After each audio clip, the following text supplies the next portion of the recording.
Hi everyone, welcome to my channel Uma talks. రాగి సంగటి కోడి కూర కాంబినేషన్ సూపర్ ఉంటుంది కదా. ఈరోజు ఆ రెసిపీ చూసేద్దాం రండి. ఈ రాగి సంగటి టేస్టే కాదండి, ఎన్నో హెల్త్ బెనిఫిట్స్ కూడా ఉన్నాయి. ఇందులో హై కాల్షియం అండ్ ఐరన్ ఉండటం వల్ల ప్రెగ్నెంట్ అండ్ బ్రెస్ట్ ఫీడింగ్ మదర్స్కి, పిల్లలకి, అలాగే పెద్దలకి కూడా super nutritious food. Blood sugar లెవెల్స్ని మేనేజ్ చేస్తుంది కాబట్టి డయాబెటిక్ వాళ్ళు కూడా మంచిగా తీసుకోవచ్చు. ఇంగ్రీడియంట్స్లోకి వెళ్తే 2 మీడియం సైజు ఉల్లిపాయలు, అలాగే టమాటాలు, 2 పచ్చిమిరపకాయలు, కరివేపాకు, అల్లం వెల్లుల్లిపాయ పేస్ట్ అన్నీ కూడా కట్ చేసి పక్కన పెట్టుకోండి.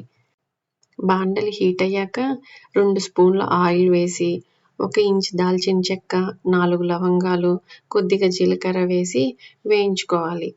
అందులోనే 2 కట్ చేసుకున్న పచ్చిమిరపకాయ చీలికలు వేసుకొని, అలాగే వేగాక 1 ఉల్లిపాయ తరుగు వేసి వేయించుకోండి.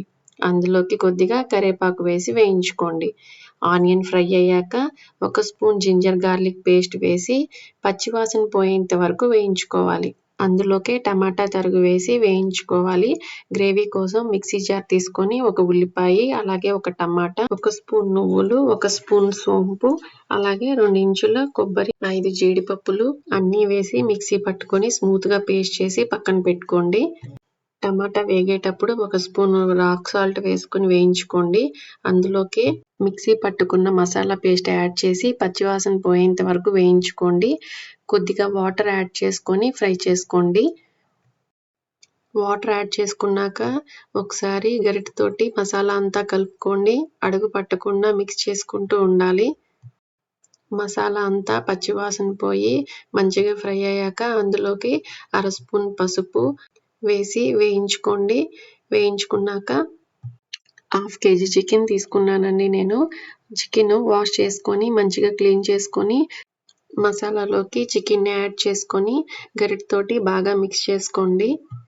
మసాలా పేస్ట్ అంతా కూడా ముక్కలకు పట్టేలాగా కలుపుకొని కాసేపు మూత పట్టి మగ్గించుకోండి. చికెన్లో నుంచి వాటర్ వస్తుంది కదా, ఒకసారి గరిటెతోటి మిక్స్ చేసుకొని అందులోకి 2 స్పూన్లు ధనియా పౌడర్ వేసుకొని మిక్స్ చేసుకోండి. అలాగే 1 స్పూన్ చిల్లీ పౌడర్ వేసుకొని బాగా గరిటెతోటి కలుపుకోండి. ధనియాల పొడి అలాగే కారం పొడి వేసి వేయించుకున్నాక వాటర్ యాడ్ చేసుకోవాలండి. 1.5 గ్లాసు వాటర్ యాడ్ చేసుకొని గరిటెతోటి అంతా బాగా కలిసేలాగా మిక్స్ చేసుకోండి. ఈ టైంలోనే సాల్ట్ అలాగే కారం అడ్జస్ట్ చేసుకోవచ్చండి. నాకు కొద్దిగా ఉప్పు తక్కువ అనిపించింది, సో 1/2 స్పూన్ యాడ్ చేసుకున్నాను. ఉప్పు వేసుకొని మిక్స్ చేసుకొని మళ్ళీ మూత పెట్టి ఫ్లేమ్ మీడియంలో అడ్జస్ట్ చేసుకుని చికెన్ ఉడికేంత వరకు మగ్గించుకోవాలండి. చికెన్ ఉడికేంత వరకు కూడా మధ్య మధ్యలో చెక్ చేసుకుంటూ ఉండాలండి.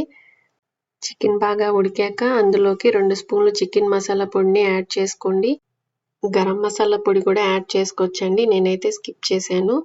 అలాగే మసాలా పొడులు యాడ్ చేసుకున్న తర్వాత బాగా కలుపుకొని లాస్ట్గా కొద్దిగా కరివేపాకు అలాగే కొత్తిమీర వేసి బాగా గరిటెతోటి మిక్స్ చేసుకోండి. గ్రేవీ అనేది రాగి సంగటికి కాబట్టి మరీ పల్చగా కాకుండా అలాగే తిక్కుగా కాకుండా ఉండాలండి. మళ్ళీ మూత పెట్టి ఆయిల్ సపరేట్ అయ్యేంత వరకు కూడా కూరని ఉడికించుకోవాలండి. అంతేనండి, స్టవ్ ఆఫ్ చేసుకొని సర్వ్ చేసుకోవటమే. చూడండి ఎంత బాగా వచ్చిందో. ఈ కన్సిస్టెన్సీ సరిపోతుందండి రాగి సంగటికి.